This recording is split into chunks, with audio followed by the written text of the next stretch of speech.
যারা কোরআনের সঠিক কথাগুলো বলতে চায় এদেরকেও দেখবেন হাতে পর্যন্ত ডান্ডা বেরি লাগা হচ্ছে। আরো জোরে বলা লাগবে, কি বোঝা যায় আমার কথাগুলো? বোঝা গেলে একটু কথার উত্তর দেয়া লাগবে। রাজি আছেন তো? যারা কোরআনের সঠিক কথাগুলো বলতে চায় এদেরকে দেখবেন আবার হাতের মধ্যে ডান্ডা বেরি পর্যন্ত দেওয়া হচ্ছে না? হচ্ছে না? আরো জোরে বলেন। হাতে দেওয়া হচ্ছে, পায়েও দেওয়া হচ্ছে। শুধু তাই না, কিছু লেবাস পর্যন্ত শরীরের মধ্যে পরিয়ে দেওয়া হচ্ছে। অপরাধ আর অন্য কিছু না, অপরাধ শুধু একটাই, কোরআনের সঠিক কথাগুলো বলা। যারা এই সঠিক কথাগুলো বলছে তাদেরকে রেখে দেয় জায়গা মতে। আর বাংলাদেশে কিছু সংখ্যক মানুষদেরকে আবার পুরস্কার দেয়া হচ্ছে। যেমন এইরকম কিছুদিন আগে একটা রাশিয়ায় হয়েছিল, একটা মহিলা মানুষ 5টা গান বলার কারণে 10 লক্ষ টাকা পুরস্কার পেয়েছে। জোরে বলুন সুবহানাল্লাহ। কি ঘুমাচ্ছেন আপনারা? 5টা গান বলার কারণে 10 লক্ষ টাকা পুরস্কার পেয়েছে। আমাদের দেশে এইরকম একটা মহিলা আছে, যেই মহিলাটা 5টা গান বলার কারণে 10 লক্ষ টাকা পুরস্কার পেয়েছে, যার নাম মমতাজ। নাম কি? আরো জোরে। 5টা গান বলার কারণে 10 লক্ষ টাকা পুরস্কার। শুধু তাই না, বাংলাদেশের সবচাইতে বড় বড় চেয়ারগুলো তাদেরকে দেয়া হয়, তাদেরকে ফুলের মালা দেয়া হয়, টাকা দেয়া হয়। বাংলাদেশে তাদেরকে অধিকার দেয়া হয়। আর যেই লোকটা তার জীবন চালায় কোরআন দিয়ে, মানুষদেরকে বোঝানোর চেষ্টা করে, তাদের হাতে লাগানো হয় ডান্ডা বেরি। আরো জোরে বলেন। এরা তো কারো বাপদাদার কথাগুলো বলার জন্য আসে না, এরা মহান আল্লাহ রাব্বুল আলামিনের কথাগুলো বলার জন্য আসে, কোরআনের সঠিক কথাগুলো বলার জন্য আসে। কিন্তু কিছু নাস্তিকরা এটা সহ্য করতে পারে না, আসে না নে। এইটা কিছুদিন আগে শুধু তাই না, একটু দেখান তো, এই কোরআনের সঠিক কথাগুলো বলতে গিয়ে আজ বিখ্যাত মুফাসসির আল্লামা দিলওয়ার হুসাইন সাইদি সাহেব কারাগারে। আরো ধরে বলেন। এই কোরআনের সঠিক কথাগুলো বলতে গিয়ে আজ মুফতি আমির হামজা ভাই জেলখানায়। আরো জোরে। এই কোরআনের সঠিক কথাগুলো বলতে গিয়ে আজ আল্লামা মামুনুল হক জেলখানায়। এই কোরআনের সঠিক কথাগুলো বলতে গিয়ে হাইটে হয়তো একটু ছোট হতে পারে, কিন্তু মহান আল্লাহ তাকেও জ্ঞান দিয়েছে, যার নাম মাদানী, রফিকুল ইসলাম মাদানী। এই লোকটাকে আপনি জায়গা মতো রেখে দিলেন, কোর্টে নিয়ে যাবে এই জন্য তার হাতে পর্যন্ত আপনি বেরি লাগিয়ে দিলেন, পায়ে দিলেন, পোশাক পর্যন্ত দিয়ে দিলেন। আবার যারা ভিডিও করছে এদেরকেও আপনি নিষেধ করছেন যে ভিডিও করা যাবে না। ওই দিন আমি 3 জন লোকের কাছে এই কথাটা আমি শুনতে পেয়েছিলাম। 1 নম্বরে হচ্ছে আল্লামা দেলোয়ার হোসাইন সাইদি সাহেবের কণ্ঠে, 2 নম্বরে মুফতি আমির হামজা ভাইয়ের কণ্ঠে, 3 নম্বরে মাদানী ভাইয়ের কণ্ঠে, 3 জনের কণ্ঠে এই কথাটা শুনতে পেয়েছিলাম। এই যে ভিডিও করছে যখন কিছু সংখ্যক ওই রকম যারা নিয়ে যাচ্ছে, এই রকম কিছু মানুষ, এরা বলছে না ভিডিও করার দরকার নেই, তোমরা একটু সরে যাও, দূরে চলে যাও। কিন্তু মাদানী ভাই ডাক দিয়ে বলছিলেন না তোমরা একটু ভিডিও করো। আমি ওই সময় বুঝতে পারি নাই কেন এই কথাটা বলছিল, কিন্তু পরবর্তীতে দেখলাম কেন এই কথাটা বলছিল। ডাক দিয়ে বলছে ভাই এরা একটু ভিডিও করেন, কারণ কিয়ামতের ময়দানে যদি মহান আল্লাহ রব্বুল আলামিন আমাকে ডাক দিয়ে বলে যে হে মাদানী, তোমার জীবনের হিসাবগুলো দিয়ে তুমি জান্নাতের দিকে চলে যাও, আমি মহান আল্লাহ রব্বুল আলামিনকে ডাক দিয়ে বলবো, রব্বুল আলামিন আমার জীবনের হিসাব দিয়ে হয়তো আমি জান্নাতে যেতে পারবো না, কিন্তু তাকান যতগুলো আপনার বান্দাকে পৃথিবীর মধ্যে পাঠিয়েছেন, এদের মধ্যে কিছু সংখ্যক আপনার বান্দা আছে যারা আমি কোরআনের সঠিক কথাগুলো বলার কারণে আমার হাতে বেরি দিয়েছে, পায়ে দিয়েছে, পোশাক পর্যন্ত দিয়েছে। আপনার কিছু সংখ্যক বান্দারা এইটাকে ভিডিও করেছে, কিছু সংখ্যক বান্দারা এটাকে ভিডিও করেছে। দুনিয়ার কিচ্ছু যদি আমার কবুল না হয়, কোনো আমল যদি আমার কবুল না হয়, আপনার কোরআনের কথাগুলো বলতে গিয়ে আমাকে জায়গা মতো দিয়েছে, 14 শিখা দিয়েছে, এইটার ওসিলা করে হলেও আজকে আমাকে জান্নাত দাও। দুনিয়ার কিছুই যদি আমার পছন্দ না হয়, এই কারণে হলেও আমাকে জান্নাতে দাও। সঙ্গে সঙ্গে আমি চিন্তা করলাম আসলে কি এইভাবে জান্নাত পাওয়া সম্ভব কিনা। ইতিহাস সাক্ষী, হাদিস শরীফ থেকে শোনাচ্ছি, একটু দেখান তো। খলিফাতুল মুসলিমিন যখন খলিফার দায়িত্ব পেয়েছিলেন, এমন একটা রাষ্ট্রের যখন প্রধানমন্ত্রী, এটা কি আমাদের দেশের মতো দেশ? আরো জোরে। আমাদের দেশ এই বাংলাদেশ 29টা জোড়া দিলে একটা দেশের সমান হয়, যে দেশটার নাম ইন্ডিয়া। নাম কি? ওই ইন্ডিয়ার মতো 14টা দেশ জোড়া দিলে যেই রকম দেশ হয়, ওই রকম একটা দেশের প্রেসিডেন্ট ছিলেন হযরত ওমর। জোরে বলুন সুবহানাল্লাহ। এইরকম একটা দেশের প্রেসিডেন্ট তার সন্তানটাকে ভর্তি করিয়ে দিলেন মাদ্রাসায়। ওই একই মাদ্রাসায় হযরত হুসাইন ওই একই মাদ্রাসায় পড়ে। হযরতে ওমরের ছেলেকে যখন ভর্তি করে দিয়েছেন, ছেলেটার নাম আব্দুল্লাহ। নাম কি? আরো জোরে। হযরত হুসাইন বারবার হাত থেকে কলমটা ফেলে দেয়, ডাক দিয়ে বলে তুলে দাও, তুলে দেয়। আবার ফেলে দিয়েছে, ডাক দিয়ে বলে তুলে দাও, তুলে দিয়েছেন। তৃতীয়বার যখন ফেলে দিয়েছে, ডাক দিয়ে বলে আব্দুল্লাহ কলমটা তুলে দাও।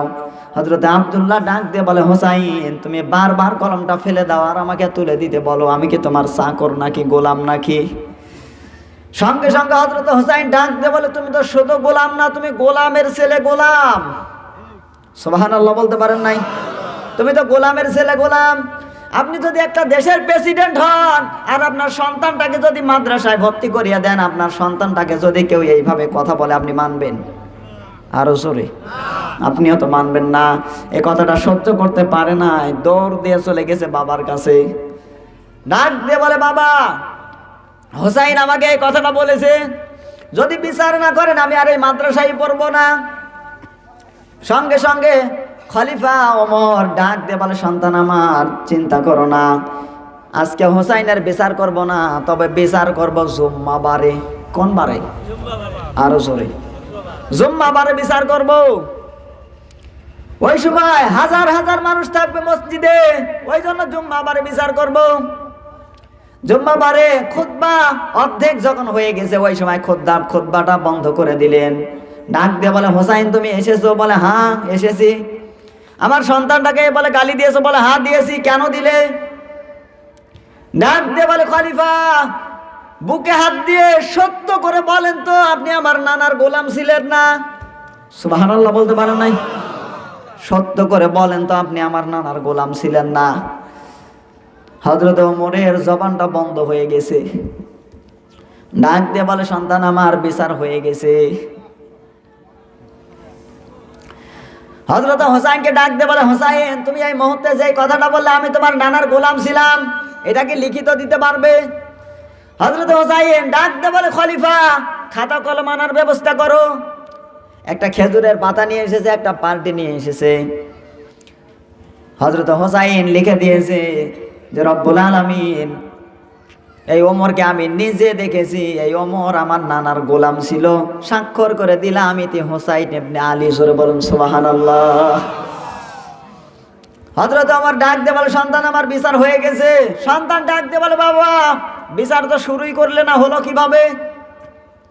বলে, সন্তান আমার, যে বিচারটা আজকে হয়ে গেছে, কাল কঠিন কিয়ামতের ময়দানে, আজকে শুধু দুনিয়ার জন্য এই বিচারটা আমি করি নাই, যে বিচার হয়ে গেছে এই বিচারটা কাল কঠিন কিয়ামতেও লাগবে।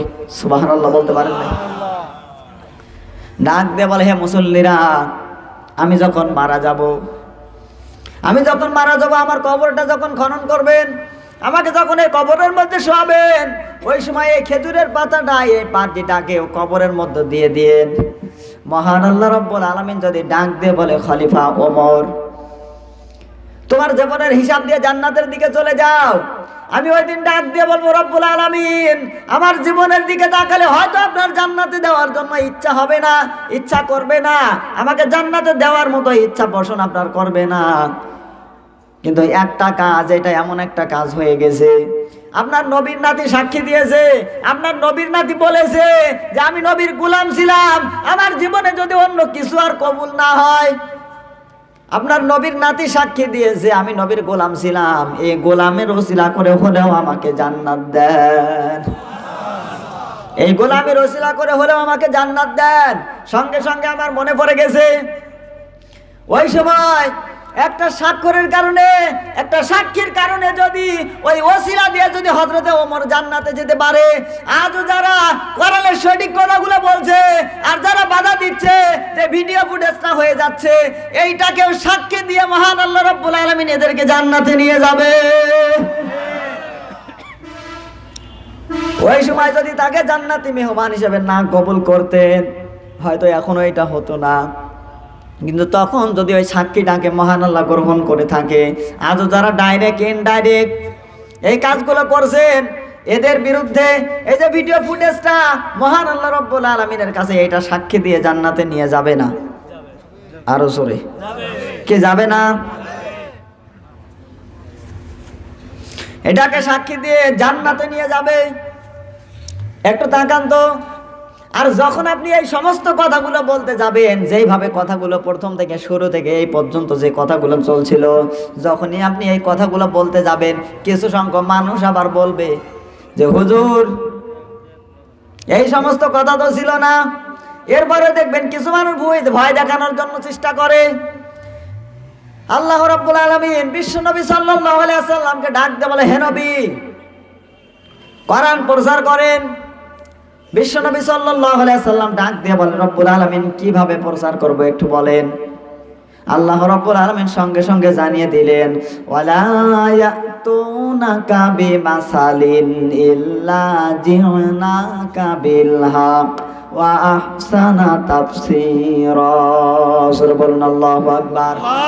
সূরা ফুরকান 19 নম্বর পারা 2 নম্বর পৃষ্ঠা 1 নম্বর লাইনে 3 নম্বর 33 নম্বর আয়াত। এটা আল্লাহ রাব্বুল আলামিন জানিয়ে দিচ্ছে, হে নবী, যখন আপনি কোরআন প্রচার করবেন, ওই সময় আপনার ভিতরে যেন কোনো ভয়, ভীতি, দ্বিধা, দ্বন্দ্ব, সংশয়, সন্দেহ এগুলো কাজ না করে।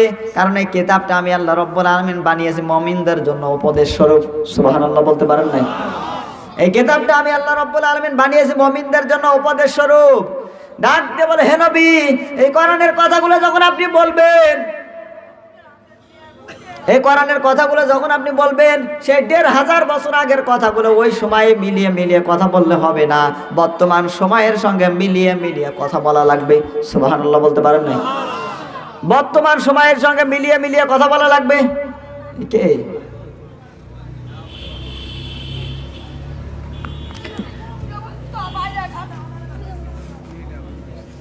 কে কে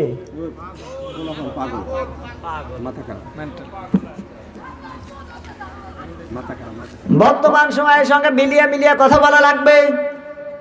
আজ তাকান, আজকেও যে আলেমরা কথা বলছে 1500 বছর আগের কথাগুলো যখন বলে কোনো সমস্যা নেই, কিন্তু যখন বাস্তবের সঙ্গে মিলাতে যায় তখন সমস্যা আছে না নেই? আরো ধরে বলেন। এই বাস্তব কথাগুলো যখন আপনি তুলতে যাবেন, তখনই দেখবেন সমস্যা দেখা দিচ্ছে না, দেয় না? আরো জোরে বলেন। একটু কথা বলেন না ভাই, একটু চুপ করে থাকেন। এমনিতেই আপনাদের এলোমেলো, আর এই এলোমেলোর মধ্যে আলোচনা করা যায়?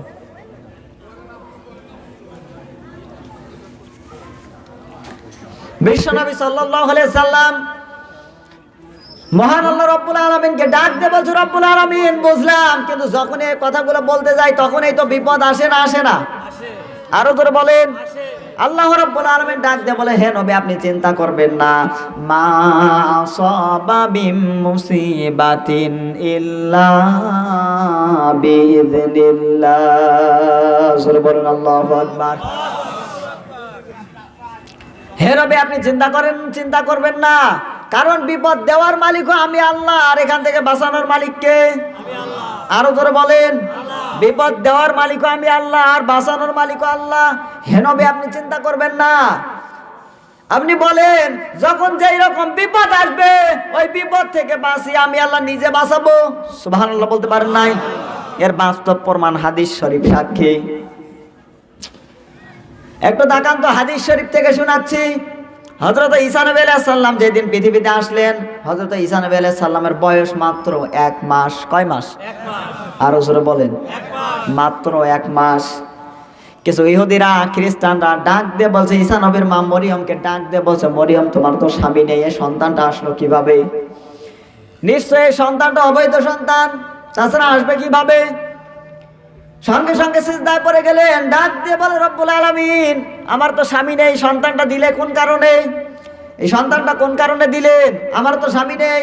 আজ ইহুদি যারা আছে, খ্রিস্টান যারা আছে, এরা আমাকে অবৈধ বলে গালি দিচ্ছে। আল্লাহ রাব্বুল আলামিন ডাক দিয়ে বলে, মরিয়ম, তুমি চিন্তা করো না, কারণ তুমি তো জানো বিপদ দেওয়ার মালিকও আমি আল্লাহ, আর এই বিপদ থেকে বাঁচানোর মালিকও আমি। এখান থেকে বাঁচানোর মালিক আমি আল্লাহ। ডাক দিয়ে বলে তোমার মাথাটা উপরে উঠাও, তোমার ছোট্ট সন্তানটা 1 মাসের সন্তানটা এর দিকে তোমার ডান হাতের শাহাদাত আঙ্গুলটা ওর দিকে ধরো। আর ইহুদি যারা আছে, খ্রিস্টান যারা আছে, এদেরকে একটু বলো এরাই যেন জিজ্ঞাসা করে এই সন্তানটা অবৈধ সন্তান না বৈধ সন্তান। এরাই যেন জিজ্ঞাসা করে এটা অবৈধ সন্তান না বৈধ সন্তান।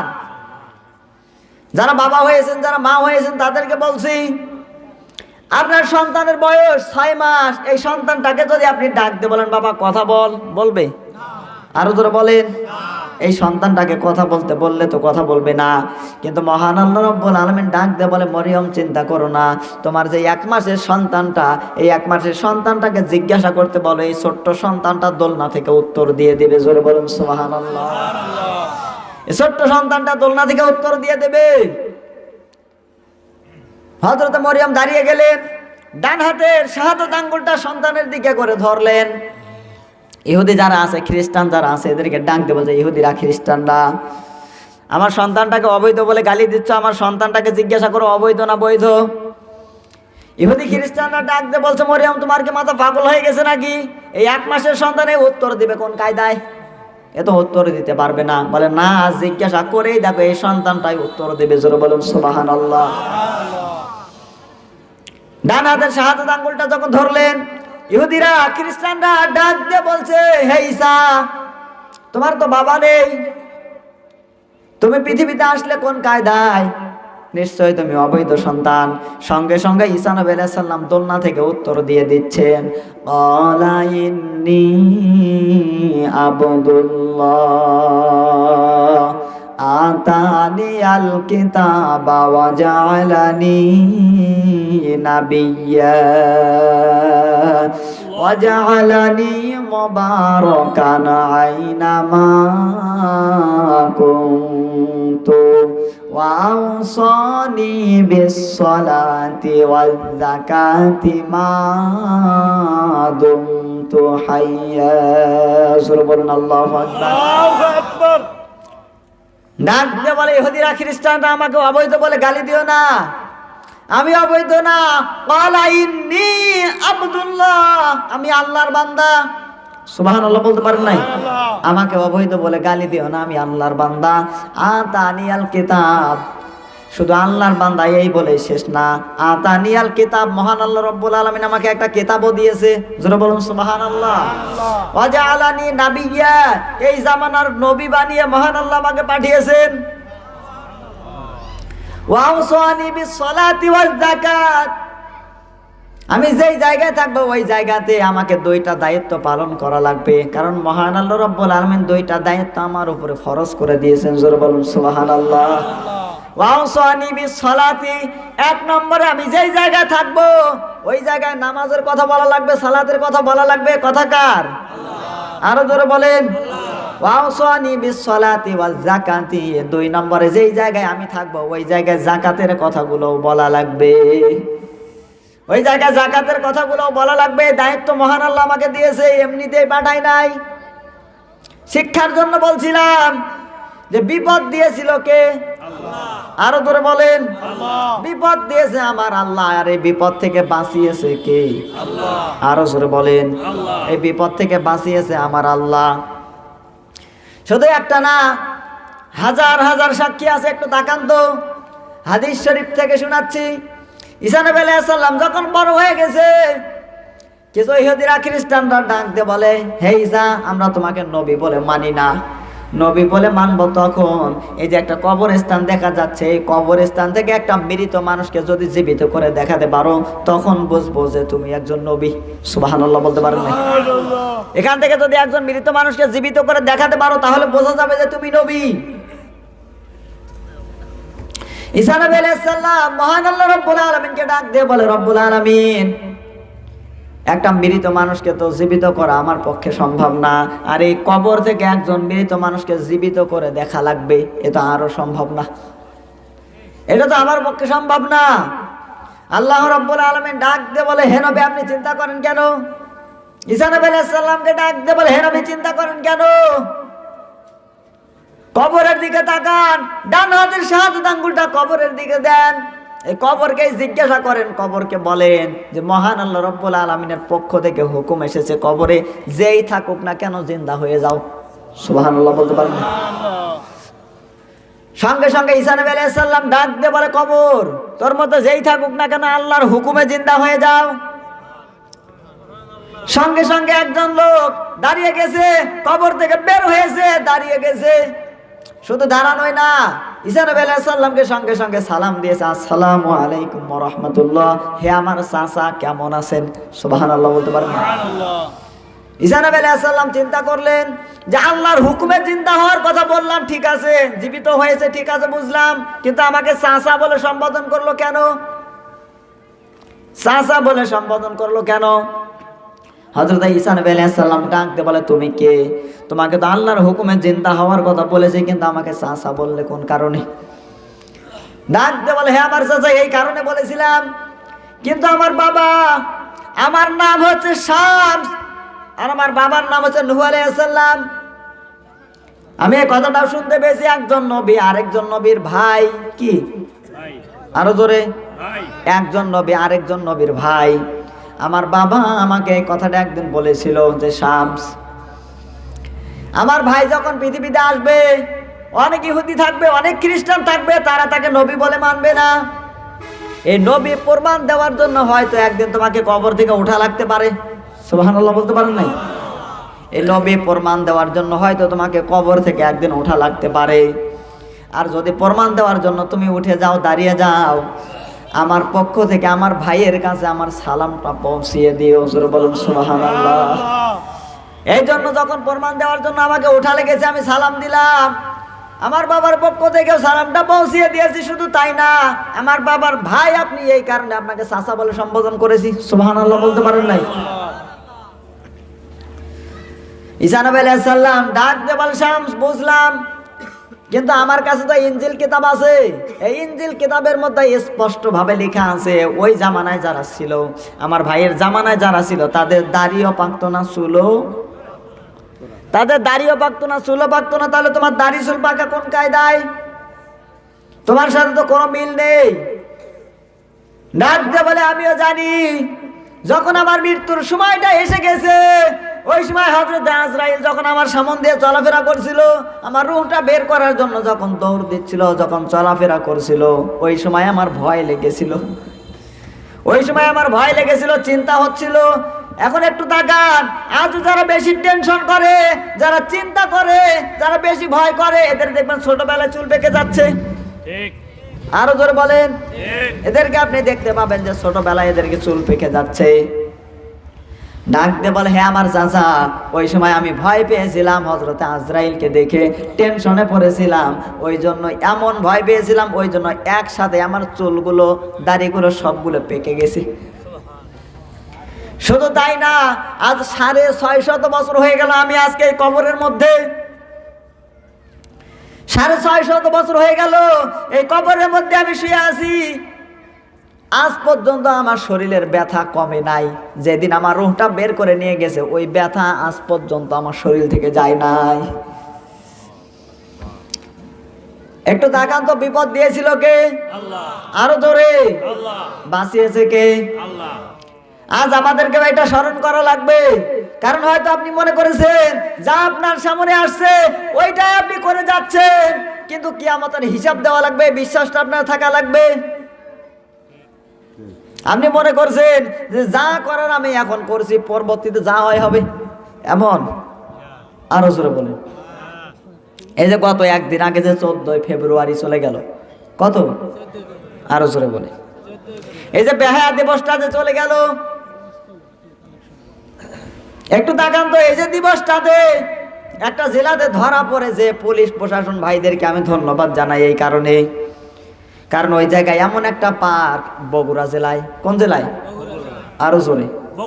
বগুড়া জেলাতে একটা পার্কে চলে গেছে কমপক্ষে 100টা জোড়া।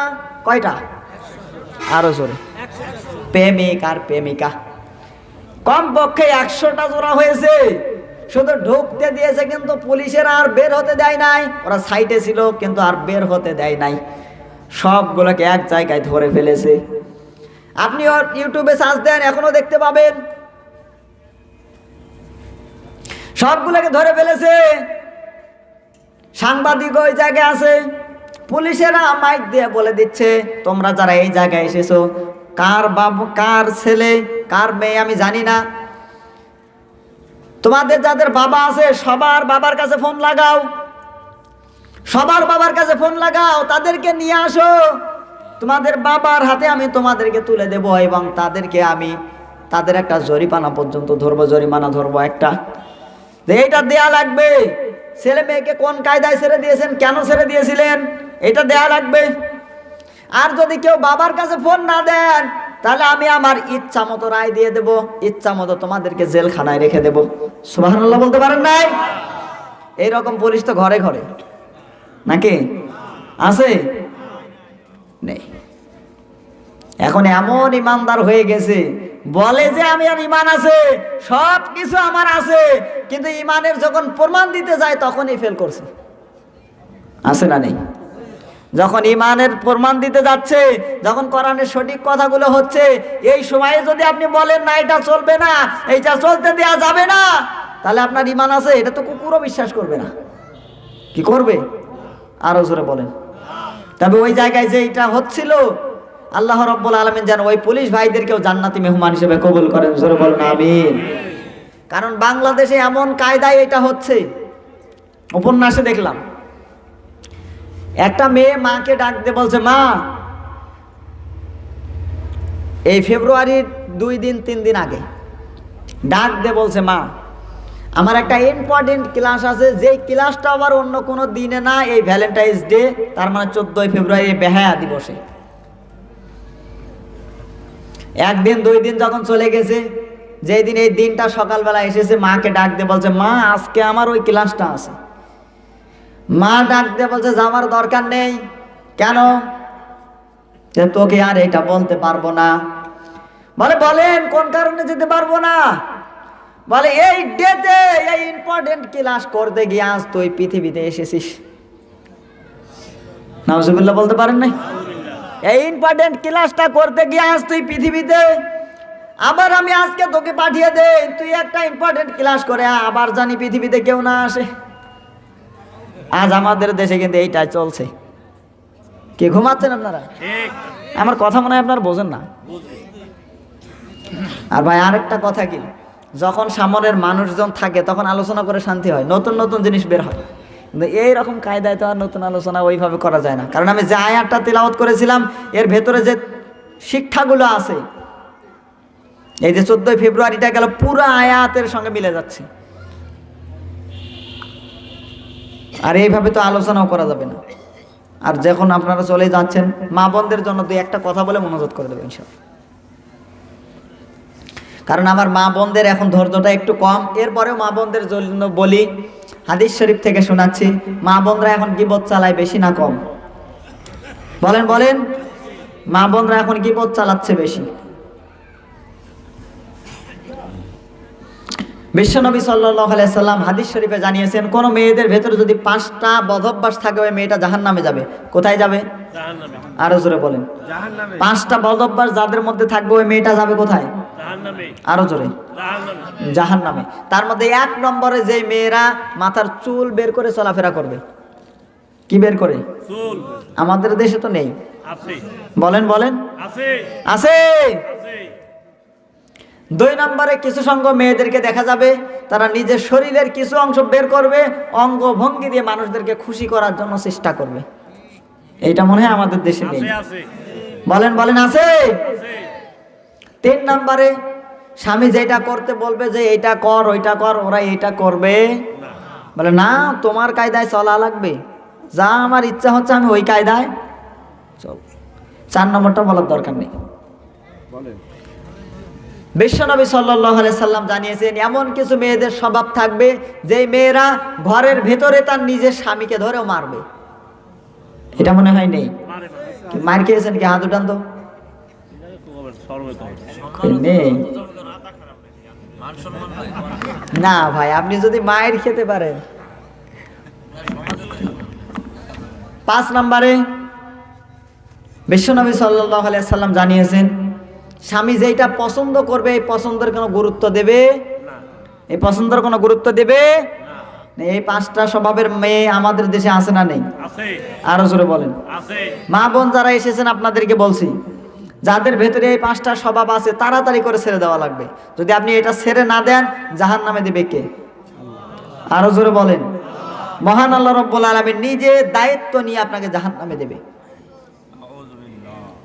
এই জন্য আপনাদেরকে বললাম, অনেক মা বোনের হয়তো চিন্তা, এতক্ষণ পর্যন্ত ওই দিকে ছিল ভালোই ছিল, আমাদের এইসব বলার দরকার কি?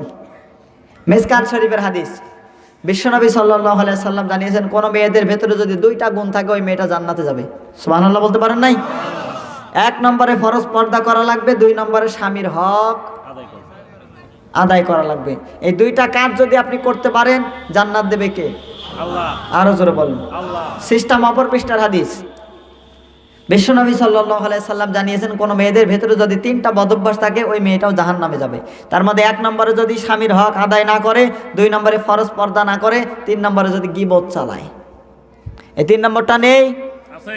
আরো জোরে বলেন। আছে। সংক্ষেপ করে বলছি, মা বোন যারা এসেছেন আপনাদেরকে বলছি, কারণ আপনার শরীরটা, আপনার এই পেট এমন একটা জায়গা, 2 থেকে 2.5 ইঞ্চি যে পেট, যে সন্তান আসে যেই জায়গায়, এটা এমন একটা গুরুত্বপূর্ণ জায়গা, যত বেগানা পুরুষ এখানে নজর দেবে তত ডিপ জলের মতো সন্তান আসবে। এজন্য আপনাকে হেফাজত করা লাগবে। এটা আপনি অনেকজনেই বলে, আমার সন্তানটা যদি আব্দুল কাদের জিলানীর মতো হতো। আপনার তো আগেই সব শেষ, সব তো আগেই দিয়ে দিয়েছেন। তাও আবার এমন না, দেশি মুরগির মতো না, যেটা এখন চলছে সব ব্রয়লারের মতো। দেশি মুরগি দেখবেন একটু শরীরটা ঢাকা দিয়ে রাখে, ঢেকে রাখার চেষ্টা করে, কিন্তু এরা ঢেকেও রাখতে পারে না। যেখানে পুরুষ 2-3টা দেখবে, ওখানে দেখবেন ওই যে ওই মুরগির মতো শুধু ওখানে ঘোরে। আছে না নেই? আরো জোরে বলেন। এই জন্য মা বোন যারা এসেছেন আপনাদেরকে বলছি, এই স্বভাবগুলো আপনাকে বাদ দেওয়া লাগবে। আর প্রথম নম্বরে যেটা বলেছিলাম, ফরজ পর্দা করা লাগবে। এই পর্দাটা যদি আপনি ঠিক রাখতে না পারেন জাহান্নামে দেবে কে? আল্লাহ। আরো জোরে বলেন। আল্লাহ। এই ফরজ পর্দাটা এত গুরুত্বপূর্ণ, বিশ্বনবী সাল্লাল্লাহু আলাইহি সাল্লাম যখন যুদ্ধের ময়দানে গেলেন, কিছু ইহুদিরা খ্রিস্টানরা চলে এসেছে মা ফাতেমার কাছে, ডাক দিয়ে বলে, মা ফাতেমা, তোমার বাবা তো যুদ্ধের ময়দানে চলে গেছে, নবীজি চলে গেছে, ওই জায়গায় যুদ্ধ করতে গিয়ে তোমার বাবার ইন্তেকাল হয়ে গেছে। জোরে বলুন নাউজুবিল্লাহ। তোমার বাবার ইন্তেকাল হয়ে গেছে।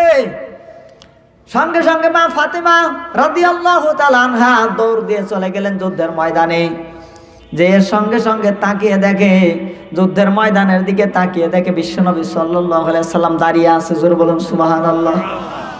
ডাক দিয়ে বলে যে, বাবা, কিছু ইহুদিরা, কিছু খ্রিস্টানরা আমার কাছে এই পানিটা পৌঁছিয়ে দিয়েছে, তোমার নাকি ইন্তেকাল হয়ে গেছে। এই কারণে আমি সহ্য করতে পারি নাই, দৌড় দিয়ে তোমার কাছে চলে এসেছি।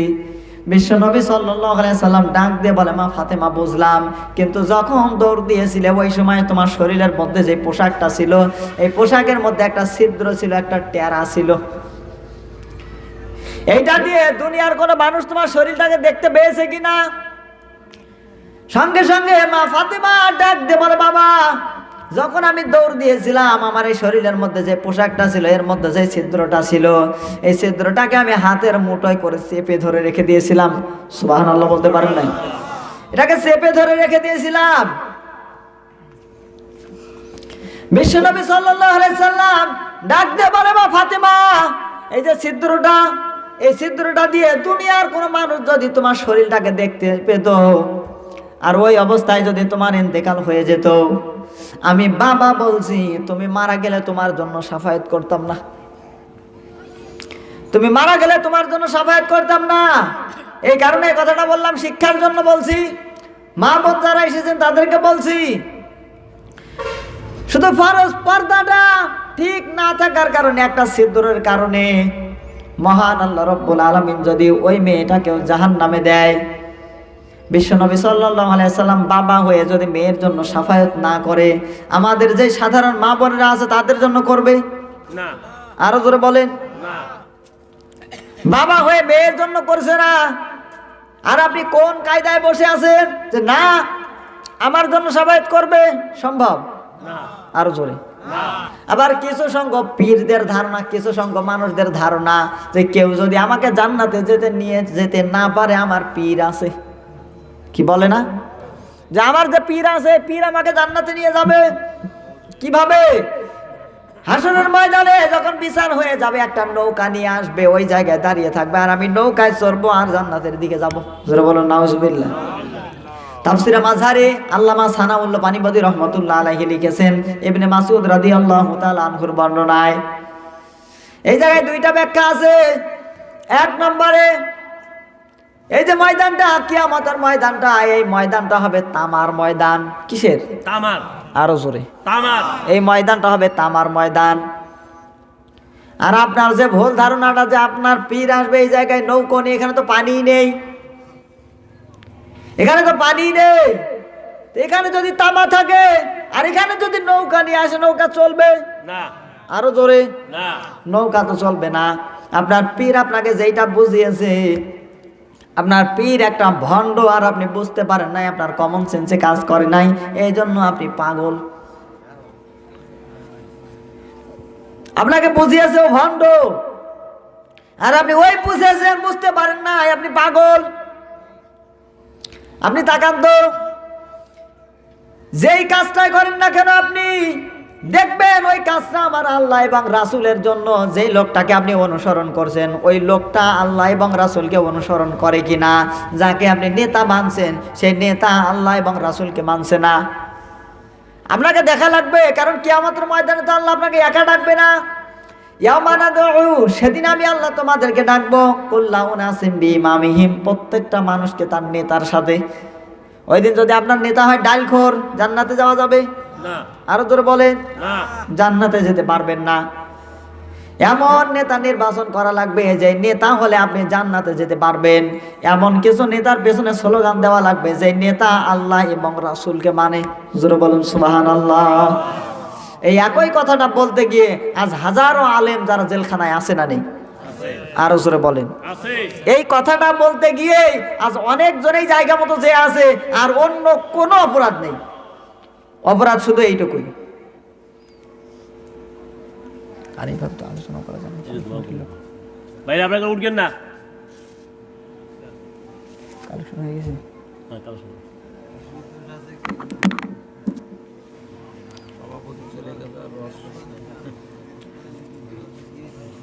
না ভাই, এইভাবে তো আলোচনা করা যায় না। কারণ কমপক্ষে যারা মানুষ ছিল তাদেরকে আগে অর্ধেক ভেঙে চলে গেছে। কারণ একটা সিস্টেম আছে, ওই সিস্টেমে যদি আলোচনা না করা হয়, কারণ মানুষদেরকে ওইভাবে তো আলোচনা করা যায় না। তবে যে আয়াতটা তেলাওয়াত করেছিলাম, আল্লাহ যদি কোনোদিন আসার তৌফিক দান করে, ওই দিন বলে যাবো ইনশাআল্লাহ। আমরা সকলে সূরা ফাতিহা পাঠ করি। আউযু বিল্লাহি মিনাশ শাইতানির রাজীম। বিসমিল্লাহির রহমানির রহিম। আলহামদুলিল্লাহ। বাবতি কই?